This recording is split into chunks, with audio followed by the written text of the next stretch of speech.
and using Pygame. Can you kind of introduce yourself? Hello, I'm DaFluffyPotato.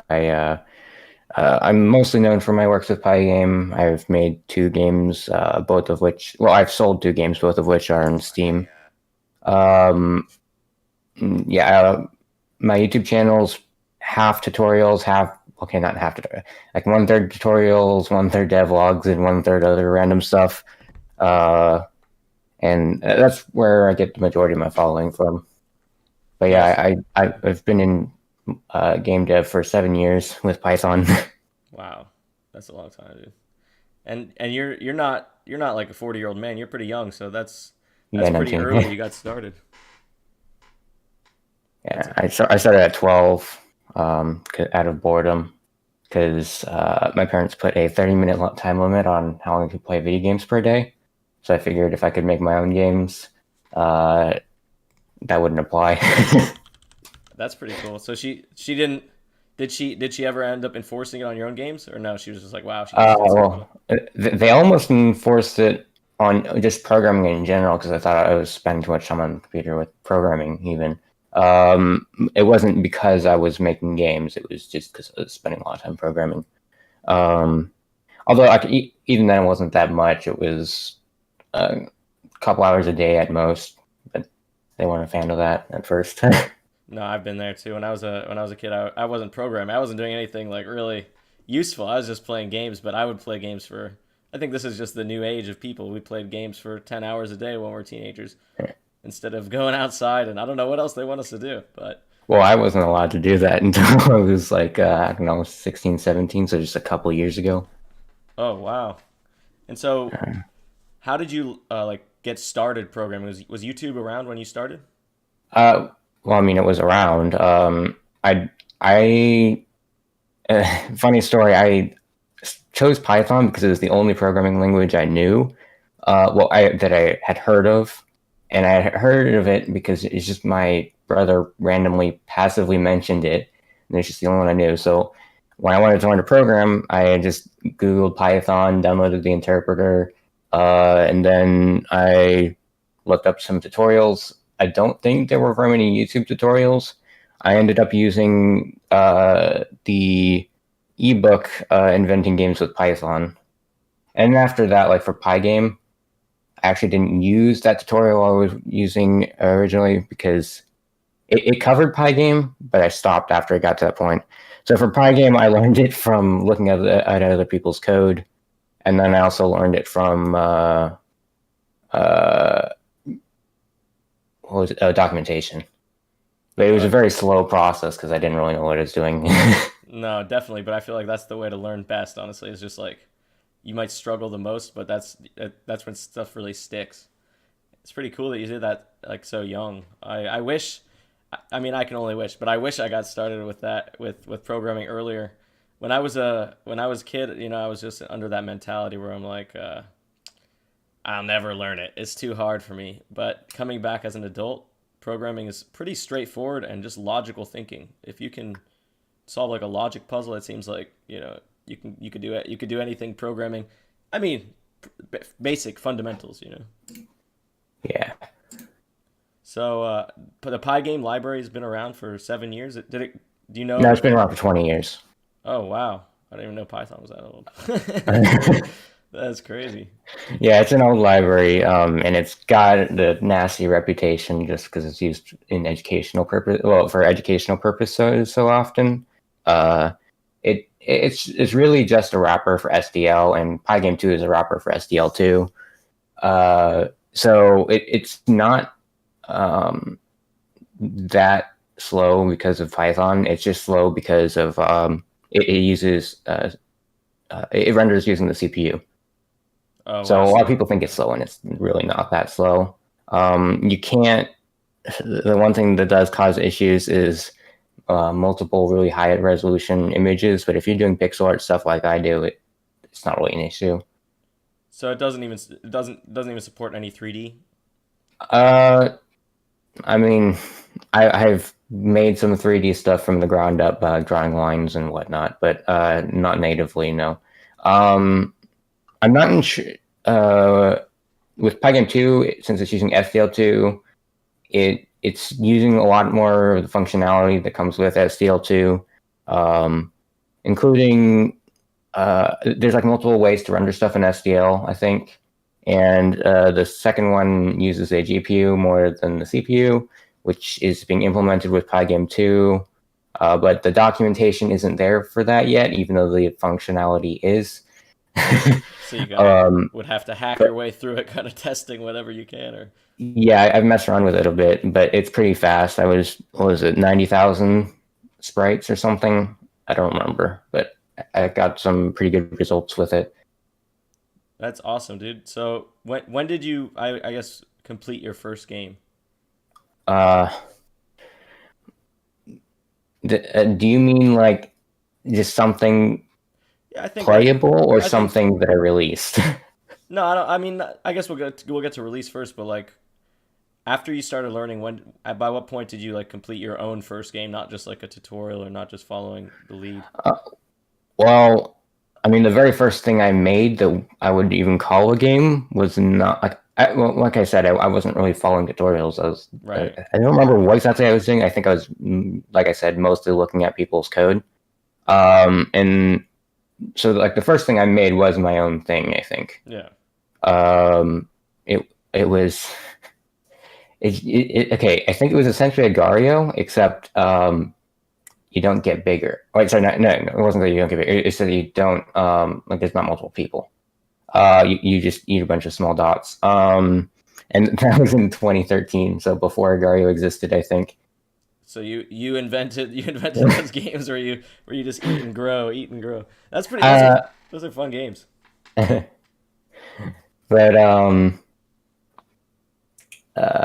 yeah, that was the first one. The first one I released was a Super Smash Bros. Knockoff that I can't remember if I released it December 2013 or it was like January 2014, something like that.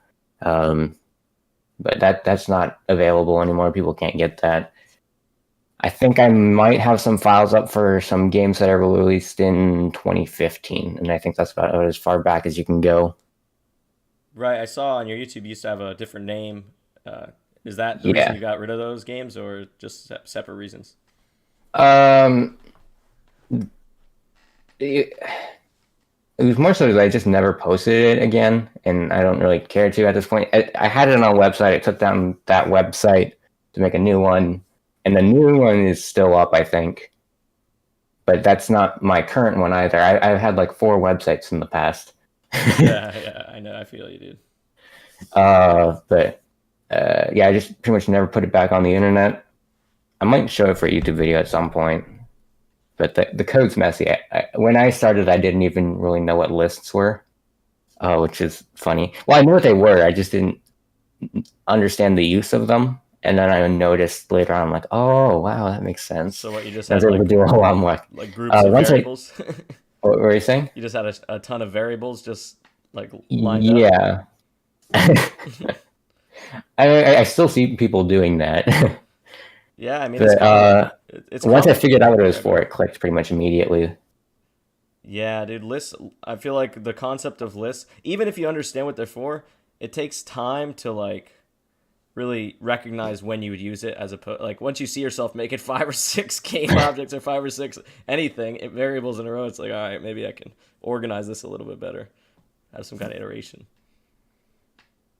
Yeah. So, I think I might get a little bit excessive with that at this point, because I really don't like seeing multiple variables for things.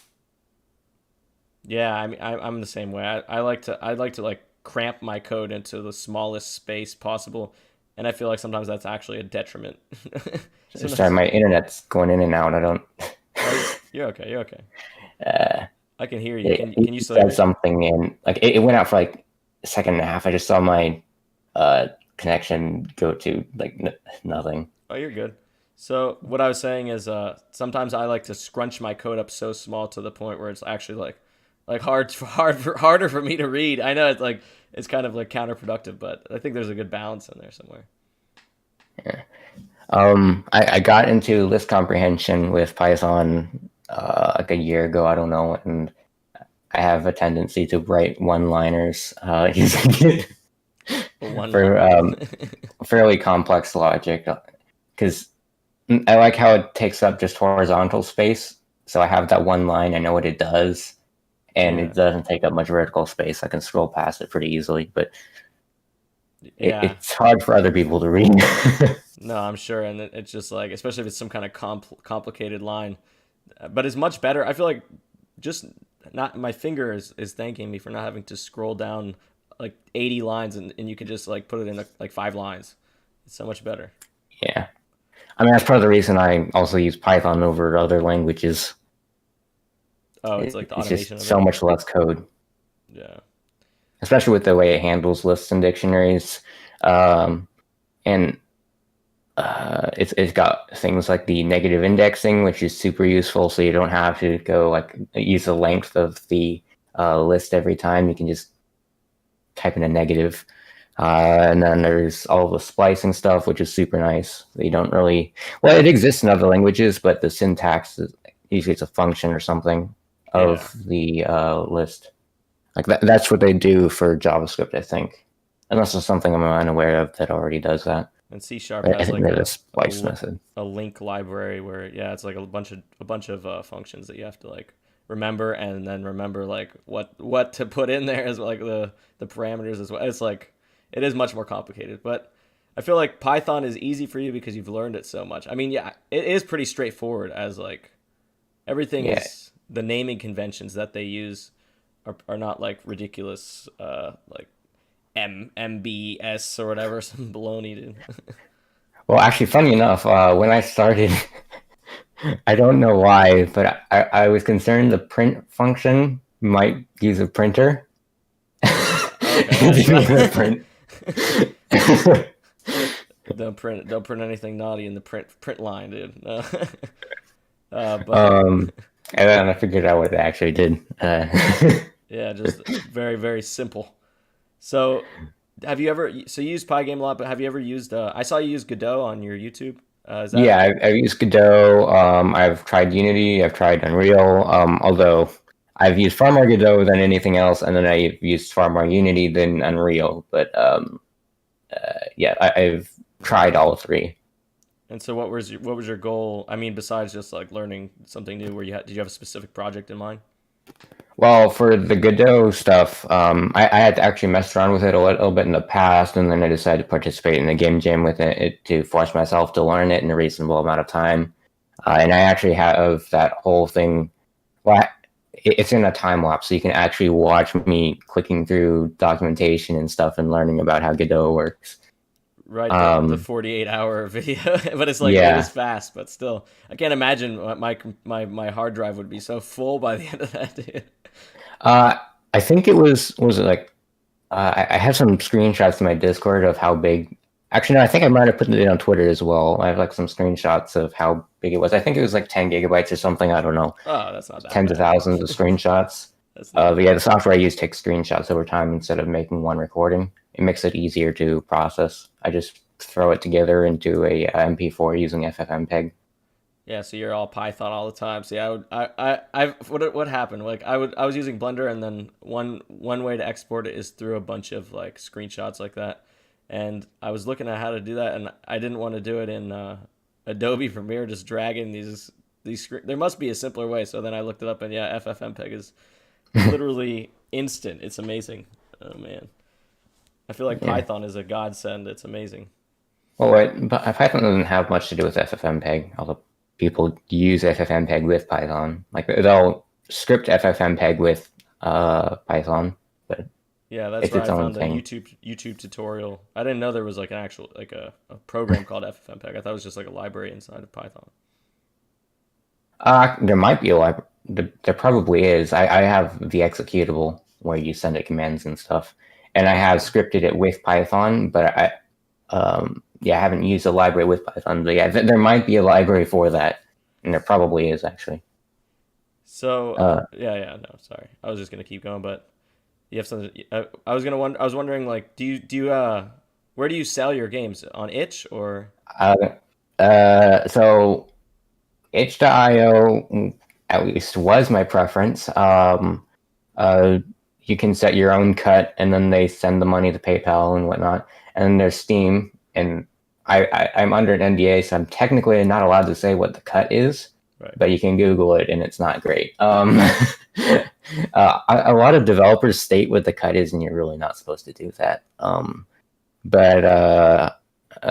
Yeah, itch.io was my preference, but now, well, with itch.io, I was giving 10% to itch.io, and then PayPal was taking 12% because of fees. And I was looking at that, and I was actually just kind of starting to look into cryptocurrency like a month ago or something, and I found out that if I sell my games in cryptocurrency, I can get, what is it? I think 1% in fees after I've converted it into USD and I've got it in my bank account. It's crazy. Yeah, and potentially you're investing too. I mean, Well, you can convert it straight into USD. I think there are some services that'll do it for you immediately, but you're paying a little bit more in fees. But if you do it manually, I think it's like 1 to 2% in fees compared to 22% that I'm paying on itch.io. Yeah. I've lost well over $1,000 to fees. So my preference in the future is probably going to be buy my games directly from me with cryptocurrency, and I'm working on something for that right now. Technically, the page is up and it's functional, but it's not. I've linked it in my Discord before, but it's not publicly visible on my website.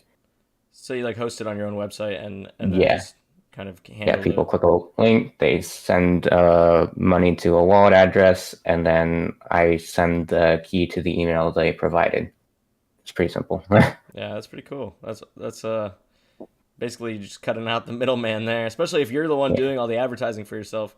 There's not really, I mean, not how much money, but how many views do you think you got just from being on Steam with like not related to your YouTube channel? It's actually not very much at all. I mean, they give you a lot of views, but a lot of them don't turn into sales. Okay. I've probably only gotten a couple $100 from being on Steam.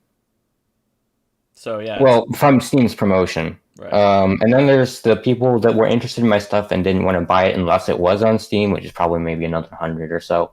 And then the majority is probably people that would have bought it on itch, but they would prefer to get it on Steam. So there's a loss that comes from even allowing Steam. But overall, it hasn't been too much of a benefit. It allows you to reach larger markets, but fees. No, definitely, especially if they're taking whatever 20, 30, 40%, whatever it is, I don't know, but I'm just saying, like, and then on top of that, the $100 or whatever it is to post the game. Yeah. So you're already down. By the time you start it, you're already down. And then they're just still grubbing it out. Actually, I forgot. With Super Potato Bro, I did turn it into something beneficial for me. I used it as an excuse to post about my game on the Python subreddit again. I got another couple thousand votes and a ton of sales on itch.io again. So I made over $100 from just that post. So I covered the fees with that post. So in the case of Super Potato Bro, doing that split release where I got to advertise it twice, made it worth it. So you posted it prior to posting it on Steam. You basically made the money to post it on Steam. Is what you're saying? Yeah. Oh, that's cool. That's another way to do it as well. It's pretty smart. That first batch of money also came from Reddit. So Reddit is your bank. Oh, so this is a question I have about using the cryptocurrency. So a lot of people are fine with putting their credit card and like putting in Steam or using it for itch.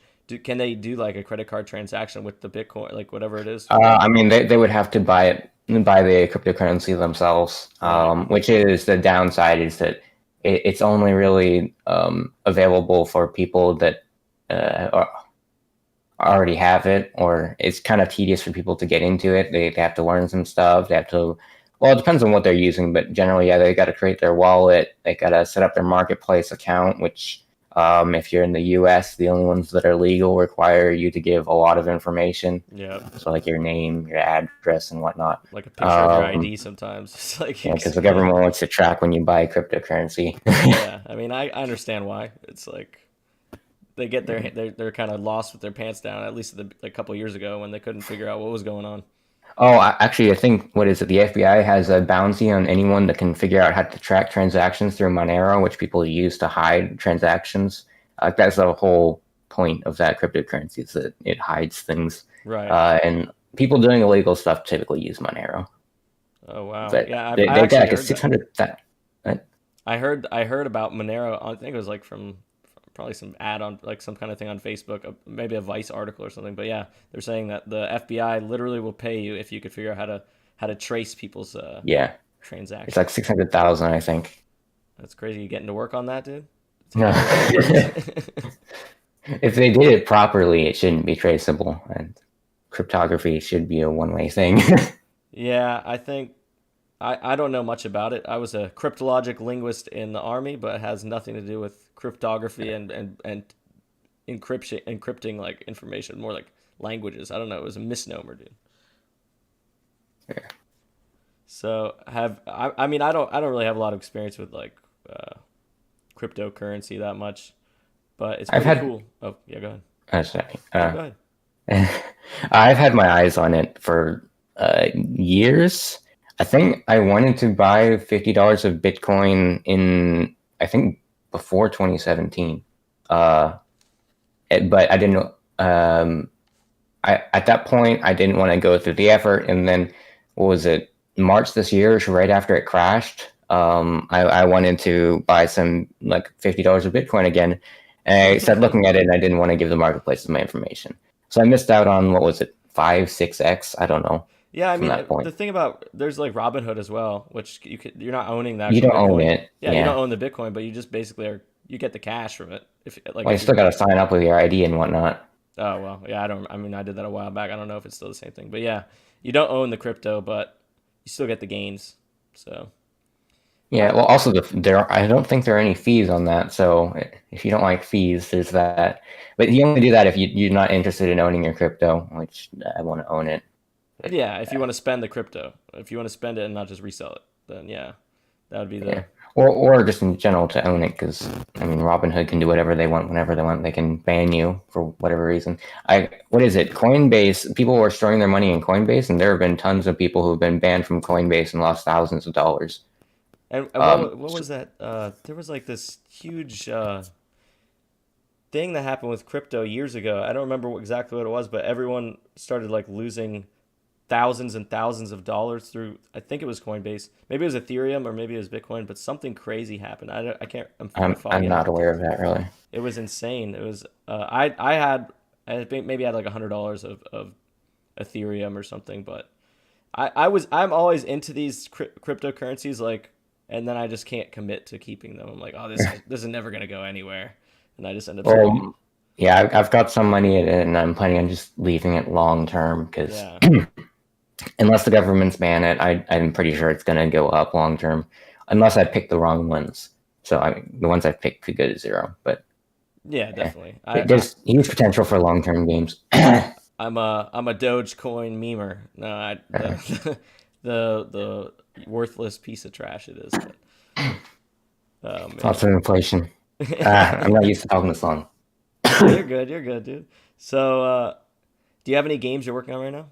Yeah, there's one I've been streaming development for. I've got 15 hours of streams on it.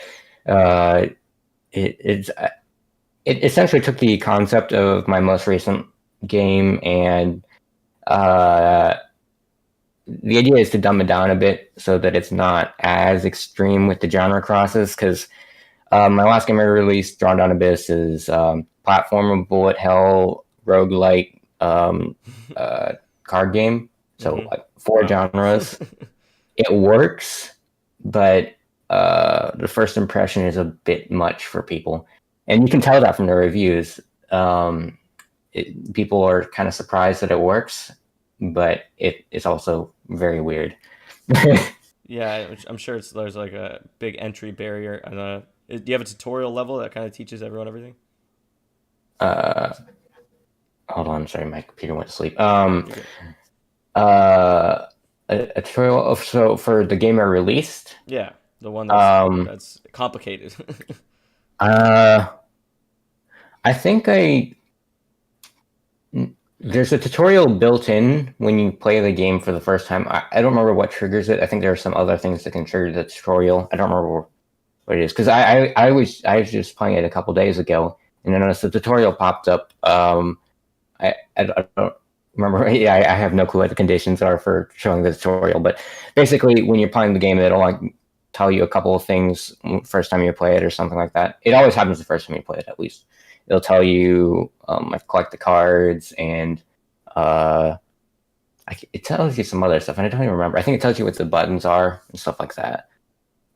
But I mean, the game itself, I think it's fairly intuitive. You might be a little bit confused at first.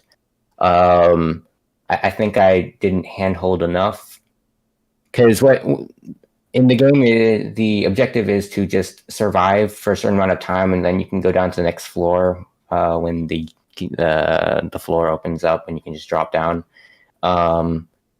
So for that first minute or whatever, where you're waiting for the time to pass, the player might be confused as to what they're supposed to do. But then after that, it makes sense. You're told to collect the cards and whatnot, and I think it tells you how to play them and whatnot. So, that's. I mean, I feel like that's a. You can't really play the game for them at the same time.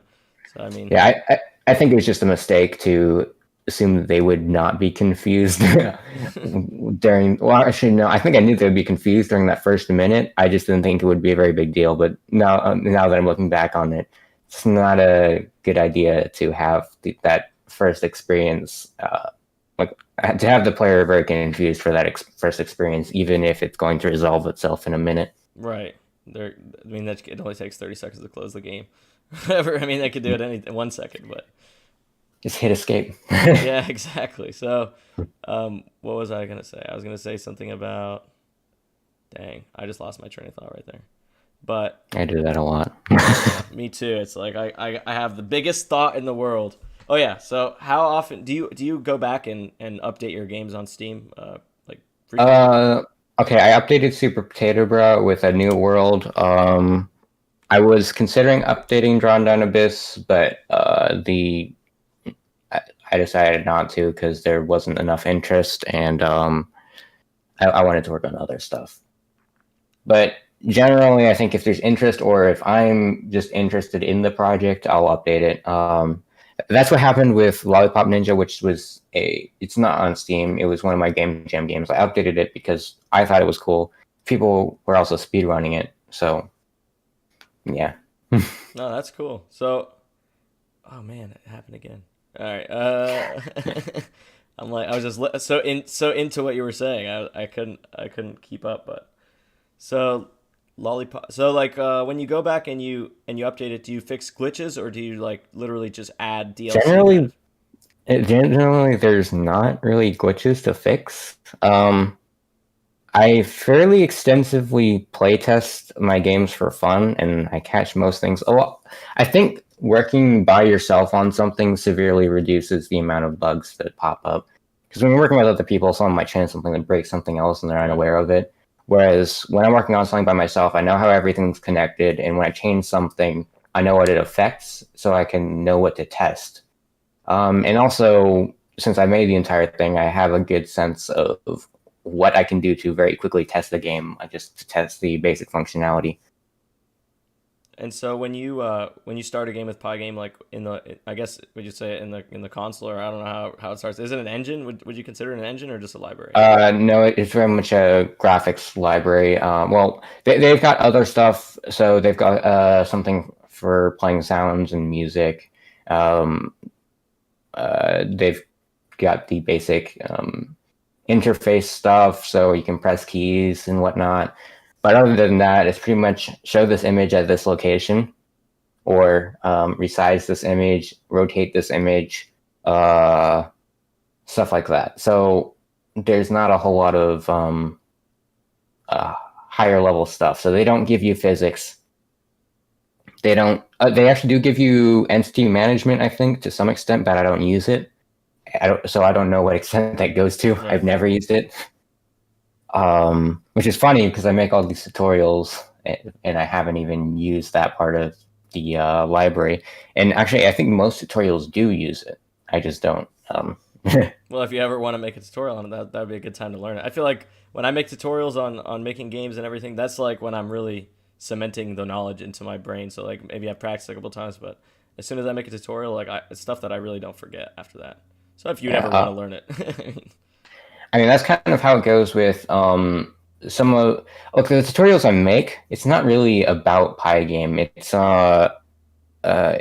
since Pygame is a graphics library and they don't have all that built-in functionality, I'm not making tutorials about how to use Pygame's functionality to do something, really. Well, it is to use Pygame functionality, but it's not like Pygame has a particle system. Here's how you use the particle system. That's what it would be if you're using Unity or something, I would assume. I'm pretty sure that's what it is. Whereas with Pygame, I show you how to build a particle system from the ground up, and there are several people that watch my tutorials where they're not even using Pygame. They just convert that knowledge into other languages and graphics libraries so they can make it themselves in whatever they're using. Right. So you're kind of engine building in a way. In a sense, yeah. Well, that's pretty cool. Have you? And the next thing with Python, it's very well, it's kind of pseudocode, so pretty much anyone can read it and understand what's going on. No, definitely. That's like the benefit to like people starting out programming with Python. I mean, you get just that kind of easy. It's like just English. It's like just reading English in a way. It's pretty good. Yeah. Have you ever tried to implement networking in any of your games? Yes. I haven't released. Wait, no. Actually, there is one I released. Don't look at that. I did it very poorly. But the ones where I've done it properly, I've not released anything. I was working on an MMO-ish type thing. Dropped that. I got through the hard parts, and I was like, I don't want to do all this content creation, like where you're drawing all the assets and making the worlds. So I dropped it. So I had like a base system for the players, the movement, the inventories, the combat, the physics and whatnot, and I just dropped it because I didn't want to make the worlds and everything. Yeah, you just don't have the art assets. I mean, that takes a lot of time and a lot of creativity that some people just like me. I'm very bad at the creative part. So like, I try to make all the functionality, but then I'm just afraid that I'll just toss it out because like I gotta make like 10 different characters, and then I like 3D, so like I end up having to make some weird freaks look in Blender, and I just throw them out too. Well, the more you do it, the better you'll get. So that's how like been my approach. The reason I dropped that project was not because I was directly not interested in making that many assets. It was just I didn't want to put that much time towards that project. I wanted to work on other stuff. So like I would redirect that time towards other projects, and I would still be making assets and whatnot. So it wasn't like I didn't want to do the assets. Yeah. It's just a large task I didn't want to do specifically on that project. So what's your favorite kind of game to make? Is it platformers or?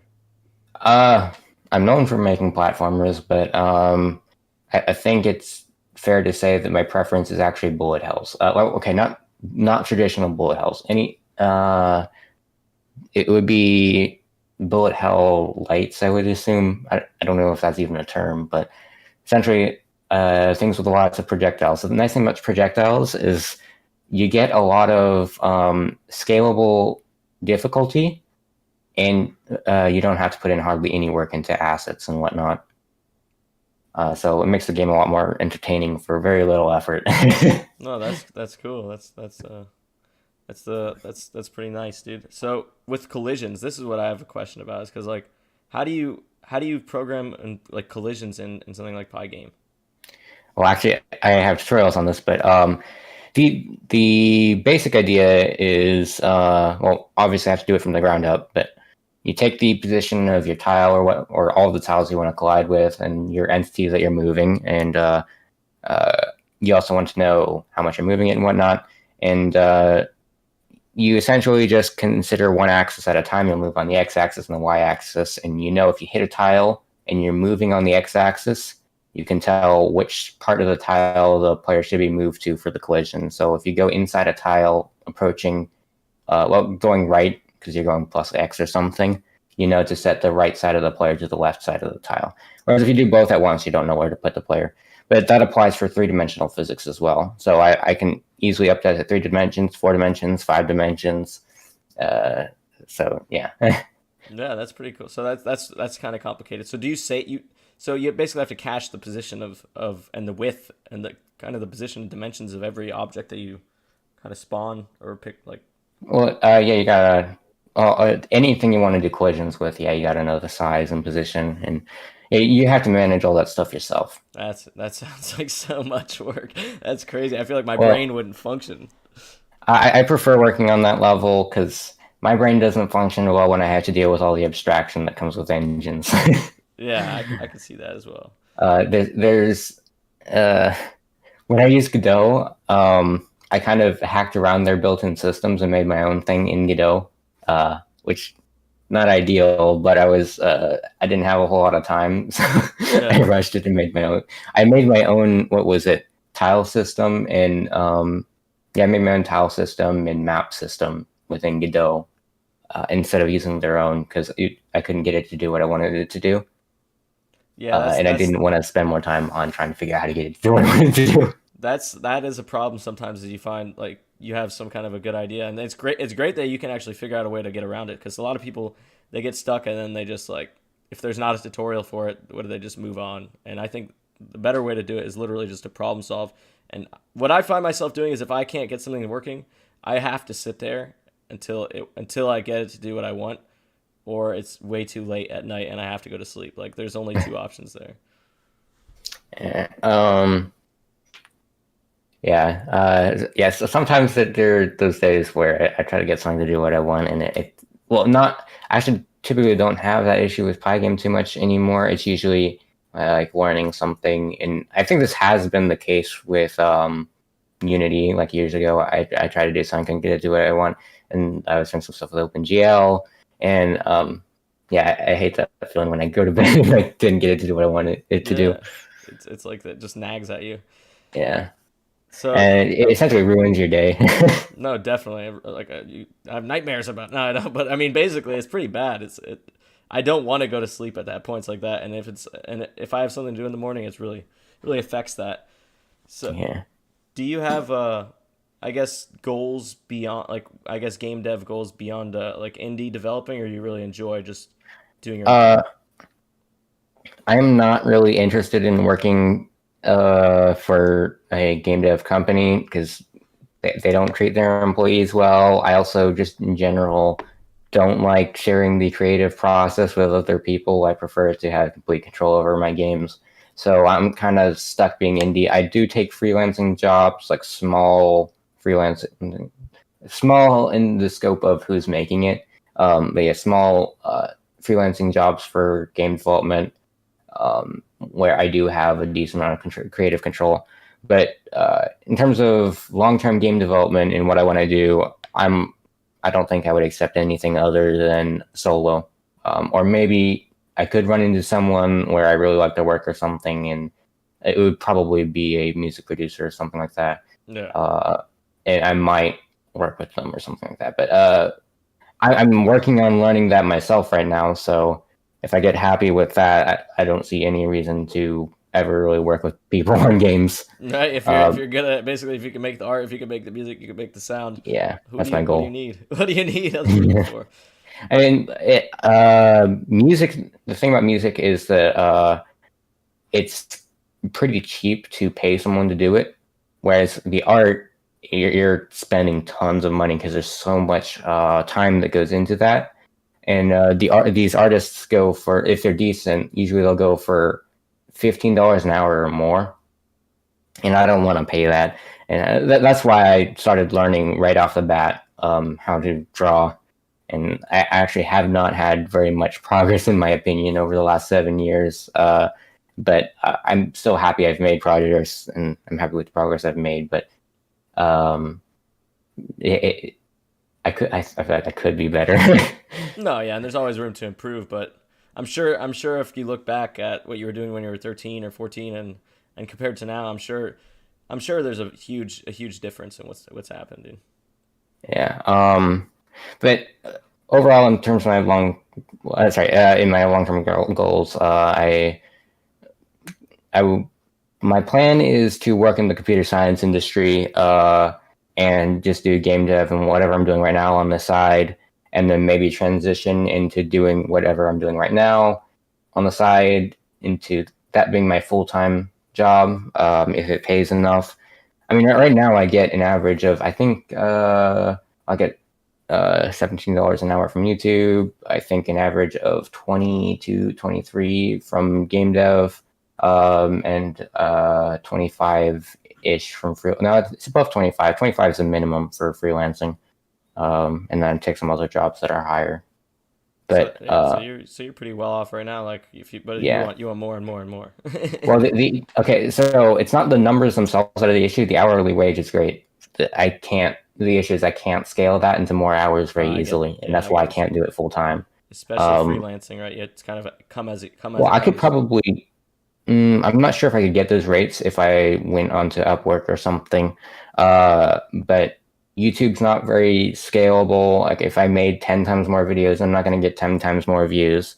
And then game dev, if I make 10 games, the releases start conflicting with each other, and I don't get as much in sales.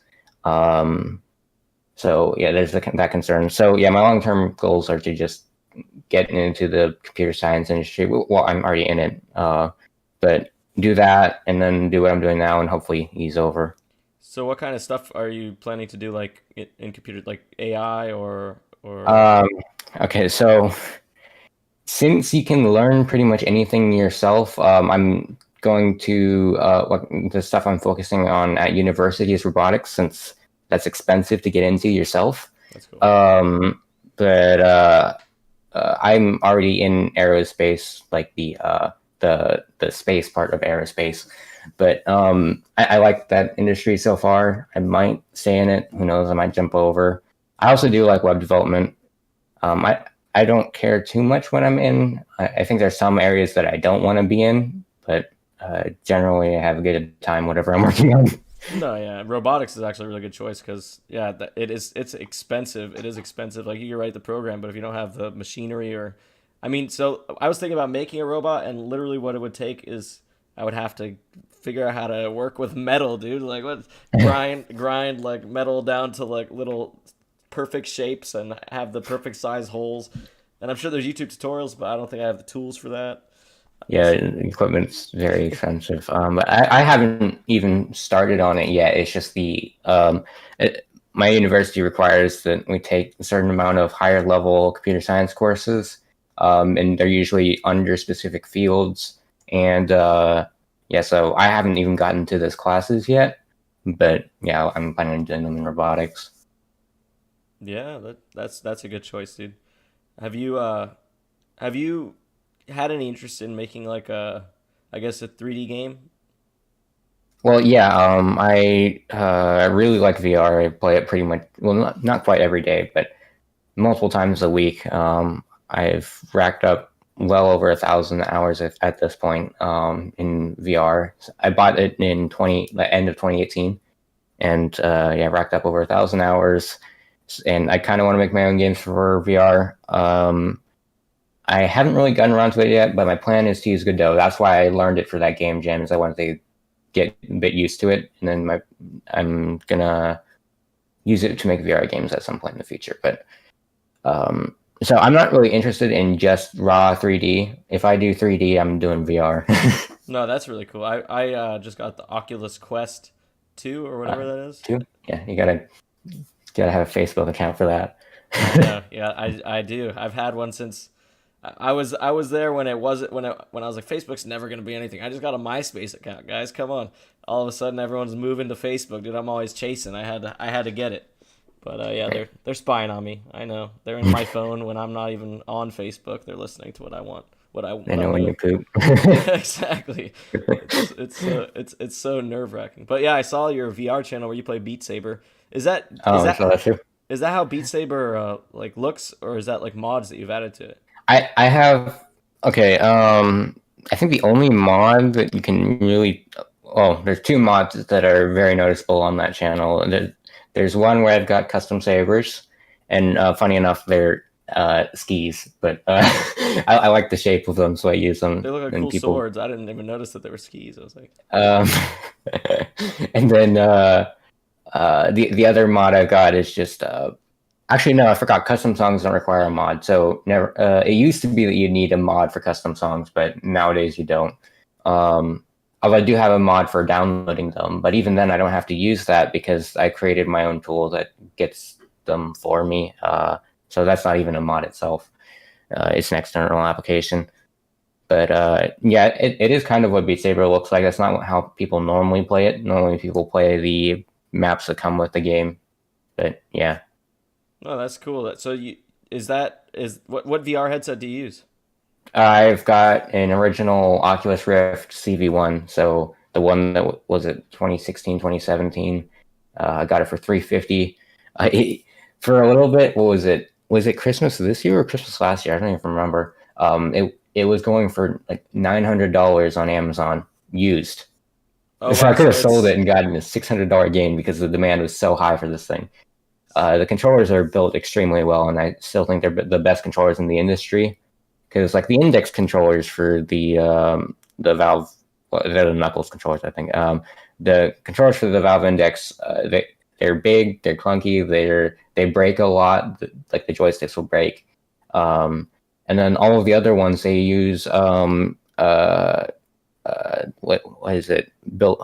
I forget what they call it. Inside out tracking, where the cameras are on the headset, so it like doesn't track behind your back and whatnot.